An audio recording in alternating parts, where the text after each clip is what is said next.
आचार्य प्रशांत जी जो हैं, उनका कहना है कि हम जो मूर्ति को पूजा करते हैं, वो एक्चुअल में कुछ है ही नहीं, वो हमारी एक काल्पनिक है। ईश्वर जो है वो निराकार है। और मूर्ति का काम कभी भी ये नहीं है कि आप जीवन भर मूर्ति की ही उपासना करते रहें। हमारे गुरु ने बताया कि ईश्वर जो है क्योंकि हम दिखाई नहीं देता, तो हम उन्हीं शास्त्रों में जब पढ़ते हैं, नीलाम्बुज श्यामल कोमलांगम सीता समौर विधवा विधांगम पाणो महासायक चारुचापम नमामि रामम रघुवंशनाथ। तो प्रेम इस धरती में सबको चाहिए। तो जब हमारा उस विग्रह में से प्रेम हो जाता है, ऐसा अर्थ है कि इसमें अब भगवान है।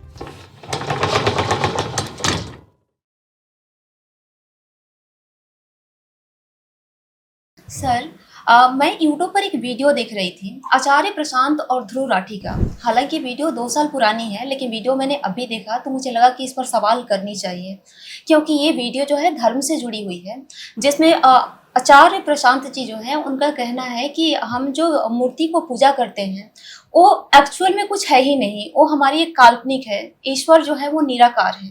और मूर्ति का काम कभी भी ये नहीं है कि आप जीवन भर मूर्ति की ही उपासना करते रहें।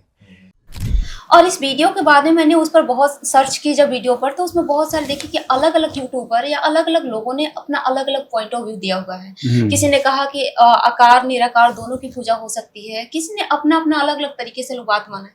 आखिर धर्म को लेकर इतना कंफ्यूजन क्यों है? सत्य क्या है? देखो क्या होता है, अब मैं कोई बात बताऊंगा शास्त्र से या वेद से, तो ऐसा तो है नहीं कि जो सुनने वाले हैं वो जाके वेद पढ़ने लग जाएंगे या शास्त्र पढ़ने लग जाएंगे।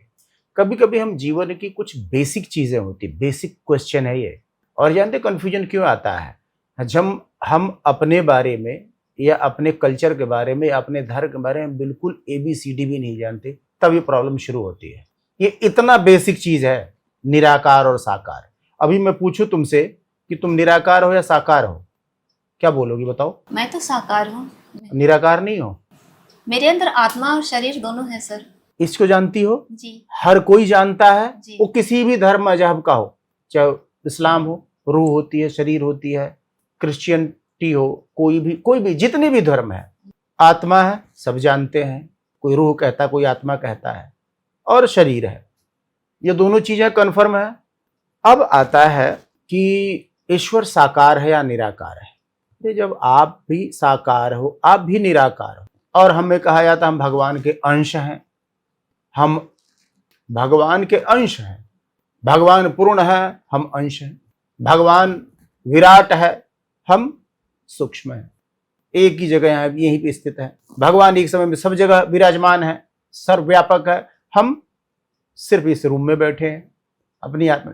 तो जब ईश्वर की हम संतान हैं, उनके अंश हैं, जब हमारा दोनों रूप है, तो ईश्वर का क्यों नहीं हो सकता? अब आता है, देखो, आप जब फर्क नहीं समझोगे आत्मा और परमात्मा, हम उनके अंश हैं, उन्हीं में विलीन हो गए तो हम पूर्ण हो गए। जैसे समुद्र के जल की एक बूंद को अलग कर लिया जाए तो वो कुछ नहीं कर सकती, वो पर गुण जो है उसके, उस जो बूंद में जो पानी है, जिसके जो गुण है उसके अंदर, वो वही समुद्र के जल में जो समुद्र है वही गुण उसमें है। पर समुद्र में अथाह जीव जंतु पल रहे हैं, पर उस बूंद में नहीं पल सकते। मतलब पलेंगे भी बेकार, बैक्टीरिया वायरस कह लो पर उतना विराट नहीं है। यही फर्क है। ये समझाने के लिए कह रहा हूं। मैंने कहा जाके वेद पढ़ो, शास्त्र पढ़ो, पर कुछ बेसिक चीजें हमें जानना चाहिए। हम खुद ही साकार निराकार हम दोनों हैं। देखो, हमारी आत्मा अगर इसमें से निकल जाए तो इस आकार को कोई घर में रखेगा, हमारे घर वाले ही इसे फूंक देंगे, जला देंगे, गाड़ देंगे, फेंक देंगे या प्रवाहित कर देंगे, जो भी जिस मत के अनुसार जिसमें उनका अंतिम संस्कार होता है वैसा कर देंगे। तो इसका मतलब इस शरीर के अंदर एक चीज थी जिसको हम आत्मा कहते हैं, वो निकल गई तो इस शरीर की कोई वैल्यू नहीं है। पर अगर आत्मा इस शरीर में है तो इस शरीर की कितनी वैल्यू है, कितनी कि इसी शरीर से हम सारे कार्य करते हैं, इसी शरीर से हम भगवान को प्राप्त करने का प्रयत्न करते हैं, इसी शरीर से हम कमा के हाथ पैर से क्रिया करके बुद्धि विवेक द्वारा अपने पूरे परिवार का भरण पोषण करने, अपने देश के लिए भी काम करते हैं, अपने परिवार के लिए काम करते हैं, और जीवन के जितने सुख या दुख हैं हम इस शरीर से भोगते हैं। या ईश्वर की प्राप्ति, परोपकार जो भी करते हैं। सर मेरा सवाल जो है कुछ अलग जगह पे घूम रहा है। हम्म। जैसे कि जमाना बहुत आगे बढ़ चुका है, लोग बहुत पढ़े लिखे हो गए, हमारे जो धर्म की किताब है वो कई एक वर्षों 100 साल पहले से लिखे जा चुके हैं, लेकिन आज भी इतनी कंफ्यूजन क्यों है? क्यों अलग अलग लोग अलग अलग बयान देते रहते हैं धर्म के ऊपर? क्यों नहीं सुलझ पाया मिस्ट्री? हमें ये समझ नहीं आ रहा। एक बात बताओ, ये शरीर दिखाई देता है, तुम्हारा आकार है, जी मेरा शरीर दिखाई देता आकार है। कोई धर्म ग्रंथ शास्त्र मत पढ़ो यार, इन आंखों को जो सामने दिख रहा है वो तो सवाल में मत लाओ। जी आकार है, अच्छा हमारे अंदर एक प्राण जिसको कहते हो, आत्मा कहते हो, है, बिल्कुल। वो निकल जाए तो इसकी कोई वैल्यू नहीं है ना। इसको नष्ट किया जाता, आकार को जलाया जाता है। इस शरीर से एक आत्मा निकली, एक जिसके वजह से इसकी कोई वैल्यू नहीं है। यानी कि हम आकार भी हैं और हम निराकार भी हैं। यानी कि मत शास्त्र पढ़ो मत पढ़ो, इसमें तो इतना तो क्लियर रखो यार। ऐसे ही हम ईश्वर का अंश हैं, हम निराकार की बात कर रहे हैं। वो निराकार जो है, कि गीता कहती है, गीता में ये सब चीजें है ना, श्रीमद् भगवत गीता पढ़ी होगी सब लोगों ने। मैं कह रहा हूँ ज्यादा शास्त्र मत पढ़ो, छोटी सी एक किताब है, पुस्तक है, श्रीमद् भगवत गीता, इसको हम गीता ही सिर्फ बोलते हैं, गीता पढ़ो। उसमें आत्मा के बारे में कहा गया है। वो श्लोक पढ़ा होगा, नयनम छिन्दन्ति शस्त्राणि नयनम दहति पावकः। किसके बारे में? आत्मा के बारे में। न उसे कोई काट सकता, न मार सकता, न जला सकता है। आत्मा अमर, ये हम क्लियर हैं, इसमें कोई भी ज्यादा अनुसंधान करने की जरूरत नहीं है। हमारा आकार निराकार दोनों ही क्लियर हो गया। अब ईश्वर पे आते हैं। अब ईश्वर के बारे में मान लो लोगों का भिन्न भिन्न मत है, हम मान लेते हैं सभी निराकार है, सभी कहते हैं, एक पावर है, सभी कहते हैं, सर्वशक्तिमान है। सर्वशक्तिमान का मतलब वो जो कुछ भी कर सकता है। अच्छा, जितने कर्म होते हैं इस शरीर के द्वारा, जो कर्म होते हैं उसी का फल मिलता है हमें जी। यहाँ पे भी एक कानून है, इससे अब चेक करो। मैं कोई वेद शास्त्र में जाता हूँ, यहाँ पे आपने किसी को मारा, किसी की हत्या की, किसी की चीज चुराई, तो यहाँ के कानून से आपको दंड दिया जाता है। ठीक है, यही होता है ना जी। ऐसे ही इस शरीर से जो भी कर्म करते हो वहां पे दंड या पुरस्कार मिलता है आपको। वहीं के कानून को लेके यहाँ सिमिलर लगभग देखोगे, मैक्सिमम कानून वैसे ही मिलते हैं। हत्या की है तो फांसी दो, चोरी की है तो इतना आर्थिक दंड लगाओ और इतने महीने की जेल यातना झेलो, ये सब किया जाता है। तो लगभग देखोगे मैच करता है। मैं शास्त्र वेद में कुछ बातें तो यार इंसान ना अपने बुद्धि विवेक से समझ सकता है। तो बात हम लोग कर रहे थे ईश्वर के आकार की। मान लो मैं अब ये जान गया हूं कि मैं ईश्वर का अंश हूं, मैं निराकार भी हूं, साकार भी हूं। हम जिससे प्रेम करते हैं, निराकार से थोड़ा सा प्रेम करना बड़ा मुश्किल हो जाता है। हम जान तो गए हैं जी। हमारे गुरु ने बताया कि ईश्वर जो है चूंकि हम दिखाई नहीं देता, तो हम उन्हीं शास्त्रों में जब पढ़ते हैं कि भगवान ने भी अवतार लिया। अच्छा, अवतार लिया हो तो उन्होंने भी शरीर धारण किया होगा। अच्छा, भगवान के शरीर के बारे में बताया जाता है कि भगवान का शरीर दिव्य है और हमारा शरीर नश्वर है, पंचभूतों से बना हुआ है, और भगवान का शरीर दिव्य है। यानी हमारा शरीर नष्ट होगा, ईश्वर का नहीं, क्योंकि वो दिव्य है। हमारी आत्मा दिव्य है, भगवान दिव्य है, परमात्मा दिव्य है। तो हम लोग क्या करते, शास्त्रों में कुछ जो भगवान के लिए वर्णन किया गया है, नीलांबुज श्यामल कोमलांगम सीता समौर विधवाम भागम पाणो महासायक चारुचापम नमामि रामम रघुवंशनाथम, हम कहते हैं। यानी राम की बात हो रही है। राम यानी कि एक भगवान त्रेता में आए, राजा दशरथ के पुत्र बने और माँ जानकी के साथ बैठे हुए हैं, धनुष बाण दिए हुए। तो एक आकार समझ में आता है। अब हम क्या करते हैं, देखो कई बार तुमने देखा होगा कि बच्चे गुड्डे गुड़िया से खेलते हैं। गुड़िया से कितना लगाव होता है। टेडी बियर जो हम बड़े हो जाते हैं तो टेडी बियर से चिपका के, इनमें बड़ा प्रिय। फाड़ किसने दिया, कई तो टेडी बियर फाड़ दिया, फेंक दिया तो रोने लग जाते हैं लोग। क्या उसको पता नहीं कि इसमें कुछ नहीं है? जी। प्यार क्या है, नश्वर चीज दोबारा क्यों, अच्छा दोबारा ला देंगे, नहीं आपने क्यों फाड़ा, मेरा ये टेडी बियर बहुत प्रिय था, ऐसा वैसा। एक निर्जीव चीज से भी हमें प्रेम लगाव होता है, यानी आकार से। जी। तो हम क्या करते हैं, शास्त्रों के अनुसार इन इमेजिनेशन पे हम एक आकार बनाते हैं। तो जैसे गुड्डे गुड़िया से बच्चे खेलते हैं, उनसे प्रेम होता है, उसका खिलौना टूट जाता रोता है, जब बड़ा हो जाता है टेडी बियर, उससे उसको बहुत प्रेम होता है, अपने फोन से प्रेम होता है। फोन टूट जाए तो बड़ा, कई लोग रोने लग जाते हैं। घर का मकान का कोई फर्श तोड़ दे तो उसमें बड़े लोग क्रोध करते हैं। यानी उनसे चीजें, अपनी चीजों से लगाव हो जाता है, अपनापन होता है। इसलिए हम एक विग्रह बनाते हैं भगवान का, मूर्ति कह लो, फोटो कह लो। और शास्त्रों के आधार पर जैसा जैसा बताया गया, भगवान के श्रीअंग नील कमल के सदृश है। नील सरोरुह नीलमणि, नील नील धरश्याम। भगवान का मतलब भगवान के श्रीअंगों का जो वर्ण है नील है, नीला है। एक कलर डिफाइन हुआ, अब गाढ़ा नीला, हल्का नीला है। वो आप कोई भी नीला बना लो, ठीक है, कलर। उसके बाद भगवान के आकार के, राम या भगवान कृष्ण के बारे में बताते हैं। जब रुक्मिणी जी उनको, भगवान को पत्र लिखती हैं तो भुवन सुंदर, इस पूरे गैलेक्सी में 14 भुवन हैं बताए गए हैं, यानी भगवान से सुंदर कोई नहीं है कृष्ण से। तो उनके आकार पे, लीलाओं को सुन के, पढ़ के हम लोग, एक इमेजिनेशन बनती है, हम एक मूर्ति या फोटो बनाते हैं। तो आप भी यही कहना चाह रहे हैं कि जो मूर्ति बनती है वो एक इमेजिनेशन के हाँ, थ्रू ही बनाया है? बिल्कुल बिल्कुल बिल्कुल। क्योंकि मूर्ति तो कम सुंदर, ज्यादा सुंदर, जी, जी। किसी भी प्रकार की छोटी बड़ी, ऐसे। अब जैसे जगन्नाथ जी का सांकेतिक वो बनता है, जब जगन्नाथ यात्रा निकलती है तो तुम देखा होगा बड़े से बिल्कुल जगन्नाथ जी, उनके बगल में बलदाऊ भैया, बीच में वो बहन सुभद्रा जी बैठी होती हैं। तो सांकेतिक, इतनी बड़ी बड़ी आंखें, मतलब अजीब सा वो रहता है। अब भगवान के इतने ऐसे होंगे क्या? तो हम क्यों बनाते हैं विग्रह? देखो, वही बताया ना, गुड्डे गुड़िया और टेडी बियर टाइप। हम फिर उनका ऐसा मानते हैं कि ये भगवान है। तो तुमने देखो, कई बार हम लोग जब मूर्ति या ऐसी चीजें लाते हैं, कई बार फोटो भी कई लोग लाते हैं खूबसूरत, तो उसमें प्राण प्रतिष्ठा किया जाता है ब्राह्मण को बुला के, मतलब ऐसा इमेजिन किया जाता है अब इसमें प्राण आ गए हैं। तो हम लोग क्या करते हैं, हम घर में भोजन करते हैं तो हम कह रहे भगवान को भी हमारे घर में, उनको भी भोजन कराया जाए। तो हम सबसे शुद्ध पवित्र चीज भगवान को हम ऐसा कहते हैं। हम भी देखते हैं कि हमने 4 लड्डू चढ़ाए, 4 के चारों ही वापस आ गए, भगवान उसमें एक दाना भी नहीं खाया हुआ है। पर हम ऐसा इमेजिन करते हैं कि भगवान ने जो उस लड्डू के अंदर हमारी भावना थी, प्रेम था, वो भगवान ने ग्रहण किया। हम ऐसा इमेजिन करने लग जाते हैं। बिल्कुल वही गुड्डे गुड़िया का खेल, टेडी बियर वाला वो उदाहरण समझो तो। तो सर, आपने अभी तक जो बताया ये सारी एक इमेजिनेशन कहानी के बारे में बताया है। बिल्कुल। तो सर, धर्म की रियलिटी क्या है? सुनो, मैं वहीं पे आ रहा हूँ। देखो, बिल्कुल बिल्कुल ध्यान सुनो।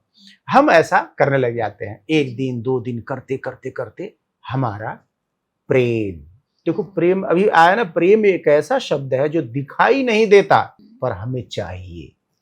इस धरती पे कोई ऐसा व्यक्ति, ऐसा जीव नहीं है जिसको प्रेम ना चाहिए। अब कुत्ते को सहला दो, गाय को सहला दो, मारने आ रही तो भी होते। तो शेरों को मैंने सहलाते हुए देखा लोगों को, क्या मिलता है सहलाने से? उसके बच्चे को सहलाते हैं, तुम्हारे सर पे कोई हाथ फेरता हो, तुम्हारे पापा मम्मी, तो अच्छा लगता है ना। क्यों भाई, हाथ फेरने से क्या हो रहा तुम्हारे सर पे? प्रेम का एक प्रदर्शन है। तो प्रेम इस धरती में सबको चाहिए। तो जब हमारा उस विग्रह में से प्रेम हो जाता है, ऐसा आता है कि इसमें अब भगवान है। अब बारी आती है भगवान की। आप जिसको प्रेम करते हो, प्रतिक्रिया स्वरूप आपको भी प्रेम मिलता है, तो ही प्रेम पूर्ण होता है। जैसे आप अपने पापा, अपने आप को प्रेम करते हैं, वाणी से बताते हैं, कई बार कुछ ला के दे देते हैं, कमाते हैं। तो अब तुम भी अपने पापा के लिए, पापा खाना खा लो, पापा ये लाओ आपके लिए कर दो, सर में दर्द हो रहा है, चाय पियोगे पापा, आप भी व्यक्त करते हो। ये कभी नहीं हो सकता कि प्रेम की प्रतिक्रिया ना आए। अब उस विग्रह में कई बार जब आपकी प्रक्रिया बने तो उसमें विग्रह से कई बार आपको आभास होता है प्रेम का। आंखों में आंखें मिला के देखते हो तो ऐसा लगता है ये प्रक्रिया लंबी है, चलती है। जब आपका प्रेम उस ईश्वर के प्रति, जो मूर्ति है या फोटो है, इतना बढ़ जाता है। देखो, वो जो फोटो है, मूर्ति है, वो माया की है, मिट्टी की है या सीमेंट की है या लोहे की है या सोने की है, चांदी की है, वो यहाँ की चीज मटेरियल है वो जी। जैसे शरीर मटेरियल है ना, आत्मा के बगैर इसकी कोई वैल्यू नहीं, जलाया जाता है, ऐसे फोटो या मूर्ति वो मटेरियल है। तो उसके अंदर जो प्राण है यानी भगवान है, हमारे प्रेम से उसमें जो भगवान आते हैं, अब हमारी इच्छा होती है कि काश इतना बढ़ जाती, जिसको हम बोलते हैं पिपासा, प्यास, भूख, इतनी की काश भगवान आप दर्शन देते, तड़प जिसको बोलते, तो आप रोने लगते हो। इतना प्यार करता हूं आपको, दर्शन क्यों नहीं देते? जैसे मीरा जी, आखड़ियाँ झाई पड़ी, पंथ निहार निहार, जी बढ़िया छाला पड़े, नाम पुकार पुकार। कहती प्रभु, मीरा जी अपने जीवन के अंत समय में भगवान का नाम जपते जपते, कीर्तन करते करते, भक्ति करते करते, मीरा जी कहती प्रभु अब तो दिखाई नहीं देता आंखों से, प्रभु आपका नाम बोल बोल के जीव में छाले पड़ गए हैं, कब दर्शन दोगे? मीरा जी रोती हैं। और ये अंतिम जानते हो क्या कहते हैं? द्वारका में, जहाँ भगवान कृष्ण का द्वारकापुरी मंदिर है, वहाँ मंदिर के गेट पे मीरा जी पड़ी हुई हैं और कहती प्रभु अब तो प्राण जा भी जाने वाले हैं, ऐसे चले जाऊं क्या? आप इतने निष्ठुर हो, यही प्रेम है क्या? तभी कहते हैं जब प्रेम की पराकाष्ठा जब हम लांग जाते हैं तो द्वारकाधीश का कहते हैं मध्य रात्रि में कपाट खुला और भगवान ने, कृष्ण ने ऐसे प्रकट हुए, भगवान कृष्ण, और ऐसी बाहें फैलाई मीरा जी के लिए कि आओ। भगवान को वहां देखा मीरा जी ने और दौड़ी मीरा जी, और दौड़ के भगवान का ऐसे आलिंगन किया, ब्रह्म संबंध हुआ। और भगवान मीरा जी ने इतनी भक्ति की कि सशरीर, मृत्यु लोक का शरीर यहीं रहता है, पर मीरा जी की भक्ति उच्च कोटि की थी, सशरीर भगवान में विलीन हो गई मीरा जी। आपके प्रेम की उत्कंठा, प्रेम की प्यास, प्रेम की भूख जब इतनी बढ़ जाती है, उसी मूर्ति में से भगवान प्रकट होते हैं। अब आप कहोगे कि भगवान निराकार है, शास्त्र कहता है, वेद कहता है, तो मैं कहता हूं वेद कहता, शास्त्र, भगवान सर्वशक्तिमान है, और उस सर्वशक्तिमान को मैं नहीं मानूंगा जो आकार नहीं ले सकता। अगर वो आकार नहीं ले सकता तो मैं नहीं मानूंगा इसे ब्रह्म को। कारण एक कमी आ गई, ब्रह्म में एक कमी आ गई कि वो आकार नहीं ले सकता, जबकि मेरा आकार है, तो मैं श्रेष्ठ हुआ ना। लोग जितने भी धर्म को, जिस भी फिरके संप्रदाय के मानने वाले लोग हों, पर अगर ब्रह्म में ये कमी है या परमात्मा में ये कमी है, वो आकार नहीं ले सकता, तो मत मानो ऐसे, सब कुछ झूठा है। कमी है ये गुण ही नहीं है ब्रह्म में। लोग कहते हैं आकार नहीं लेता, वो तो ऐसे क्यों आएगा, ऐसा वैसा, फिर फायदा क्या? हम क्यों भक्ति करें ऐसा जिसका कोई आकार नहीं है? सब मिथ्या है। ब्रह्म को, परमात्मा को सर्वशक्तिमान तब मानूंगा अपनी उस शक्ति से आकार लेके दिखाए, देख मैं कितना सबसे सुंदर हूं, देख मैं सर्वशक्तिमान हूं, तेरे प्रेम में मैंने पढ़ के आकार लिया। तू कैसा वाला देखना चाहता? राम वाला धनुष बाण लेके प्रकट हो, कृष्ण वाला? जब हमारा यहाँ का प्रेम, जब ये भौतिक मूर्ति से या फोटो से जो हम प्रेम करते करते जो हम एक स्वरूप बनाते, ध्यान करते हैं भगवान का कि भगवान ऐसे दिखते हैं, जो प्रेम इतना बढ़ जाता है, तब भगवान अपना दिव्य स्वरूप दिखाते हैं। जो फोटो था, मूर्ति थी, वो माया का, पर प्रेम जब हमारा इतना बड़ा, उत्कंठा इतनी बड़ी कि मैं तड़प जाऊंगा, नहीं रह पाऊंगा तुम्हारे बगैर, तब भगवान स्वरूप धारण करते हैं, उसको कहते हैं दिव्य स्वरूप। यहाँ का माया का है, सब कुछ माया का है, पर इस माया, शरीर भी तो माया, इसी से भक्ति होगी। तो जब हम इस शरीर से भगवान का एक शरीर बनाते हैं, मूर्ति फोटो कह लो, और फिर उसकी आराधना करते हैं, जब उससे हमें प्रेम होते होते हमारी उत्कंठा भूख इतनी बढ़ जाती है, तो भगवान उस प्रेम में पड़कर कहते हैं नहीं मानेगा तो अपना दिव्य स्वरूप का दर्शन कराते हैं। इसलिए हम मूर्ति पूजा करते हैं। अभी अभी आपने कहा, कुछ देर पहले आप कह रहे थे कि आत्मा बड़ा होता है, शरीर, जैसे आत्मा शरीर से निकल जाता है तो शरीर का कोई वजूद नहीं होता। फिर आपने कहा कि फोटो जो हम बनाते हैं, चाहे मूर्ति जो बनती है, वो काल्पनिक होती है।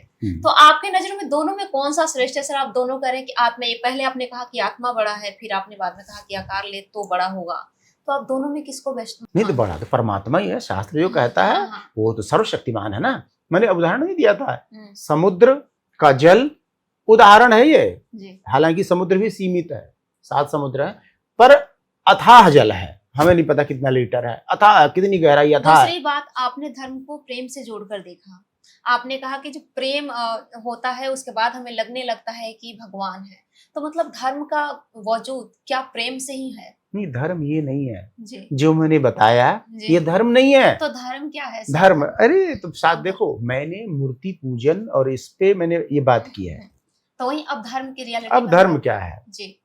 धर्म की रियलिटी देखो, धर्म शास्त्र क्या कहता है दूसरी चीज, धर्म जो धारण करने योग्य हो उसे धर्म कहते हैं। जैसे शरीर का धर्म क्या है, इसमें भोजन डालो, पानी डालो, भोजन पचेगा, पानी से इसके अंदर जो तरलता की जरूरत है वो बैलेंस रहती तो हम जीवित रहते हैं।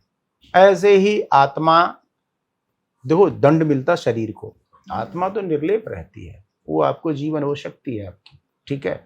अब क्या करते हैं, जो धर्म है, धर्म ये नहीं है भगवान के पूजन। देखो इस शरीर से जो हम कर्म कर, देखो शास्त्र में 2-3 चीजें तुम पकड़ लो। मैं नहीं कहता ज्यादा मत जाओ, पढ़ नहीं पाओगे, 4 वेद समझ भी नहीं आएगा।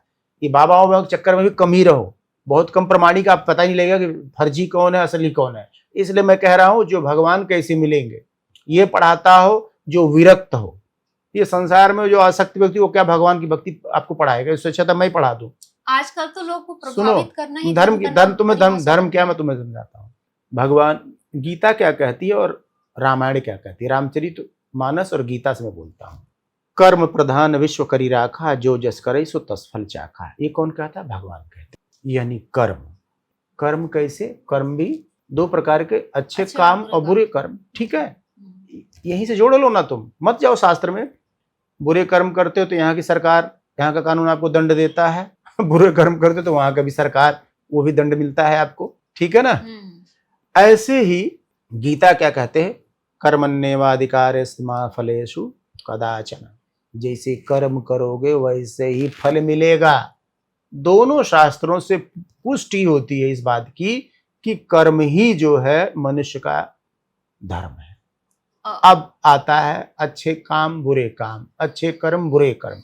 तो कैसे पता लगता है, देखो हर बुरे कर्म में आपको पता, जो आप छुप के करते हो वो सारे बुरे कर्म है, जब लगभग किसी को देख न ले, पता न लगे। चोरी, हत्या, बलात्कार, इवन किसी को धोखा भी देना चाहते हो तो अंदर अंदर बताते नहीं धोखा देने आ रहा हूं मैं, बिल्कुल। तो ये अधर्म है, पाप है। दूसरी चीज, पाप अधर्म सबसे पहले मन में आता है। इस लड़की बड़ी सुंदर, इसका बलात्कार करो, मिल जाए तो ये बड़ी क्या सुंदर है, मन में आया पहले। फिर मन जो है इस शरीर का राजा है, मन बुद्धि को जो है निर्देशित करता है। ये सारे अधीन रहते हैं। मैं याद रखना, साधारण पुरुष में महापुरुष में फर्क बताऊंगा मैं। महापुरुषों का मन पे पूरा कंट्रोल रहता है जी, बिल्कुल। एको मनः कारणम बंध मोक्ष, तीसरा सूत्र याद रखो। कर्म के अलावा ये याद रखो कि शरीर का राजा मन है, मन ही इस शरीर से गलत या अच्छे काम कराता है, बुद्धि को निर्देशित करता है। लड़की रेकी करते हैं, यहाँ से आती है जाती, इतने बजे लगती और इतने बजे कोई नहीं रहता, ऐसा वैसा, और मन के द्वारा जो है वो पाप कराया जाता है। बोलो। मेरा यहाँ सवाल हो रहा है, जैसे कि आपने भी ये बात कहा कि शास्त्रों में लिखा हुआ है कि जैसे कर्म करोगे वैसा फल मिलेगा, चाहे ऐसा बहुत लोगों ने भी कहा है और शास्त्रों में भी ऐसा लिखा गया। तो मतलब अच्छे कर्म की परिभाषा ही धर्म है। तो फिर आपस में लोग आकार निराकार, हिंदू मुसलमान, ये तरह तरह की चीजों में उलझते क्यों हैं? ये जो मैंने अभी बताया है जी। वो यहाँ का इस शरीर के लिए, नहीं, सुनो सुनो सुनो, मैं बता रहा हूँ, यहाँ पे जो लोकाचार करोगे, जी, एक समय मृत्यु भी तो होती है ना। मृत्यु भी कभी भी आ सकती है। हर उम्र का व्यक्ति मरता है, पैदा होते ही मर जाते, 1 साल का, 2 साल का, 10 साल का, 100 साल का, 120 साल का, हर उम्र का व्यक्ति या स्त्री या पुरुष मरता है। ये तो तुम्हारी 100 साल की यात्रा की बात कर रहे हो, ये जो कर्म है, ये जो है यहाँ के लिए। उसके बाद एक मैंने बताया ना, हम साकार और निराकार दोनों, तुम तो आकार के लिए कर रहे हो, पर हम जब अच्छे कर्म करते हैं तो इस आकार और निराकार दोनों के लिए करते हैं। हम 2 हैं, हम साकार भी हैं निराकार भी हैं। अच्छे कर्म करने से हमारा आकार भी सुखी रहता है और हमारा निराकार यानी हमारी आत्मा भी सुखी रहती, भगवान के धाम जाती है। बुरे कर्म यानी पाप कर्म, हम पाप कहते हैं। अरे इसकी हत्या कर दी, बड़ा पापी है। अरे इस लड़की को छेड़ दिया, महापापी है। अरे इसने चोरी किया, महापापी है। और यहाँ का कानून में क्या कहते हैं, अपराध। हमारे धर्म में भी कहते हैं अपराधी है, इसको दंड मिलेगा। तो हमें 2 प्रकार से दंड मिलता है, क्योंकि हम 2 हैं। आत्मा की गति शुरू होती है जब यहां से निकलती है, तो उसे नया शरीर, यहीं पे 84 लाख प्रकार के शरीर हैं।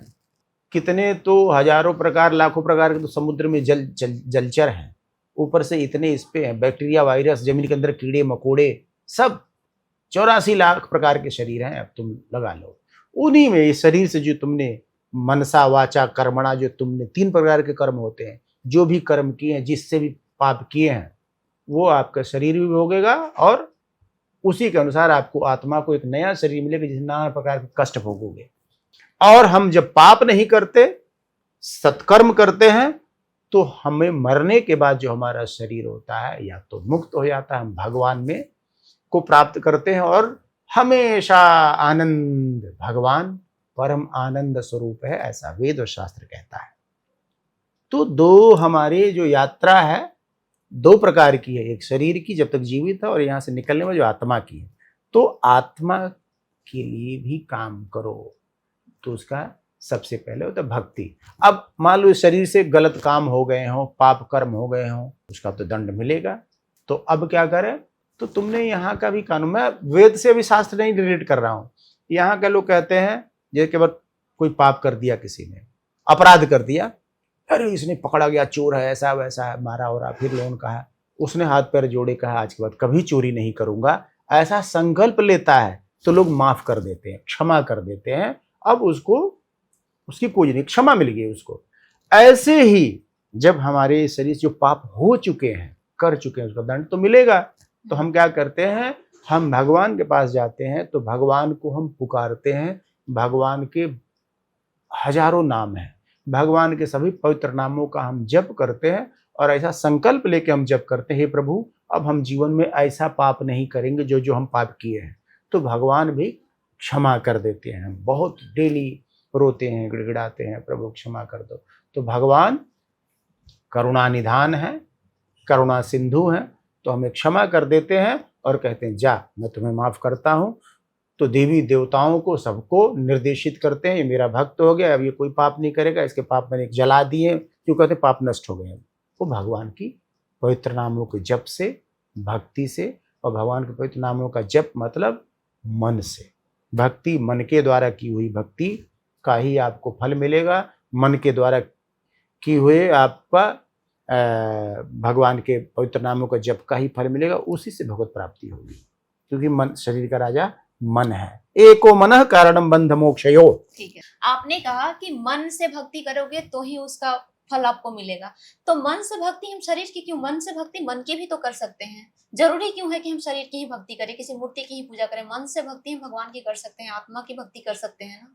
नहीं प्रेम, देखो मैंने आपको उदाहरण बताया ना जी कि देखो एक हमारे तुम्हारे जैसे साधारण मनुष्य के लिए जी आसान नहीं है प्रेम होना। भक्ति 9 प्रकार की होती है, 9धा भक्ति इसे बोलते हैं, जिसमें हम ये वाला जो कहते हैं, देखो वो भक्ति के लिए आपको इस जो कहते हैं ना मन से याद करने के लिए, मन इस से आत्मा की हाँ भक्ति हाँ कर सकते आप हैं, आत्मा की को शरीर करो भक्ति तो क्यों करें? नहीं, हाँ। आत्मा की भक्ति कैसे होती है? आत्मा तो एक शक्ति है हमारे अंदर, जो प्राण संचार हो रहा है उसकी जैसे भक्ति। निराकार भगवान नहीं की नहीं भक्ति नहीं, की बात अपने कर आत्मा रही की भक्ति क्यों करोगे, वो हूँ। तो अपने तुम ही मन हो। में निराकार भगवान की बात कर रही हूँ। हाँ परमात्मा, मन से- परमात्मा जी, की, जी। मन से परमात्मा, तो परमात्मा निराकार रूप में ही तो है। जी जी, क्या जरूरत मन है? भी निराकार है, जी आत्मा भी निराकार है, परमात्मा भी निराकार है। जी इस धरती पे जितनी चीजें निराकार हैं, हमें उन्हीं, वही तो हैं हम, वही तो हमें चाहिए।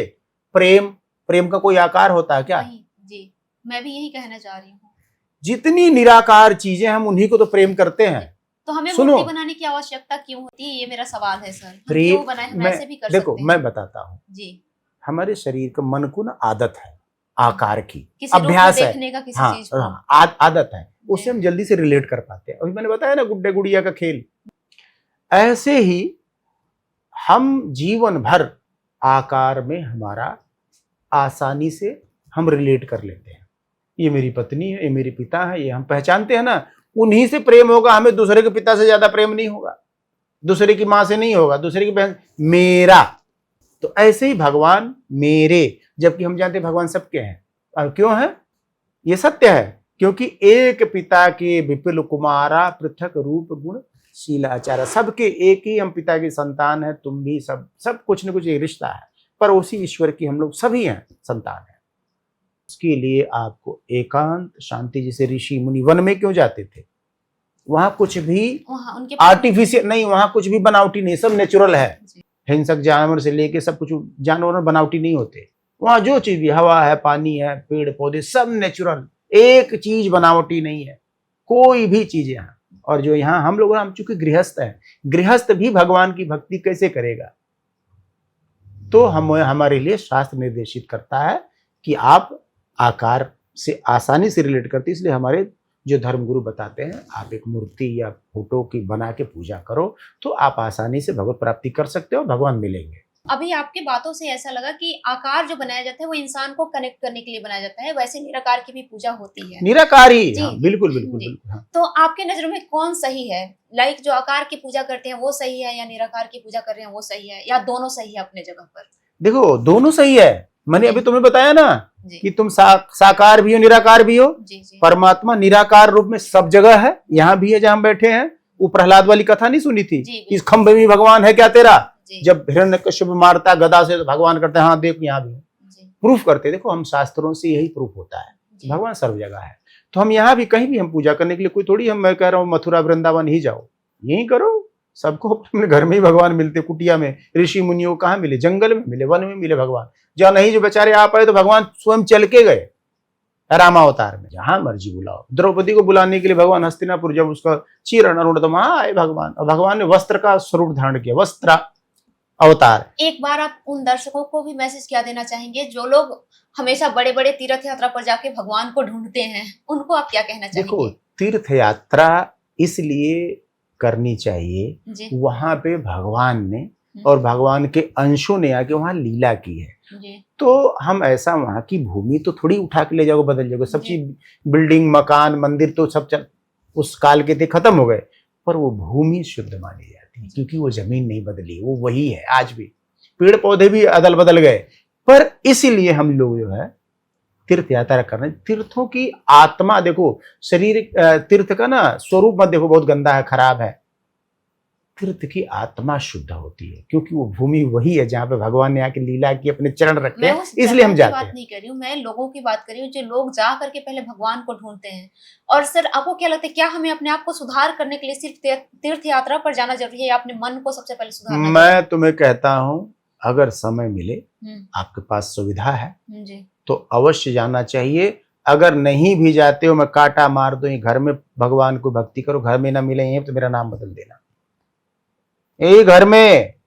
और भक्ति क्या होती है तुम्हें ये बहुत छोटे में बता रहा हूं। भगवान ने जैसा कहा है वैसा जीवन जियो, कर्म की बात कर रहा हूं। यही मेरा सवाल का मतलब था। यही जो है भक्ति जी। है, भगवान का कहना मानो, यही भक्ति है। भगवान ने जो कहा है वो करो, बस ये भक्ति है। भगवान ने जो किया है कृष्णा अवतार में वो मत करो, भगवान ने कृष्णा अवतार में जो कहा है वो करो, भगवान ने रामावतार में जो किया है वो करो। अनुकरण और अनुसरण दो शब्द हैं। अनुकरण यानी जो करने योग्य हो, अनुसरण जैसे कहा गया वैसा करो। तो गीता जैसा कहती है, भगवान कृष्ण के मुख की वाणी है, जैसा भगवान ने कहा वैसा करो। और भगवान राम ने जैसा किया है वैसा करो। भगवान राम ने जो किया है क्रिया, जी वैसे वैसे पुत्र बनो, वैसे पति बनो, वैसे राजा बनो, वैसे भाई बनो, वैसे दामाद बनो राम की तरह। और कृष्ण ने जो कहा है वो करो। देखो कृष्ण पूर्ण ब्रह्म है और भगवान ने आके अपना ऐश्वर्य दिखाया है।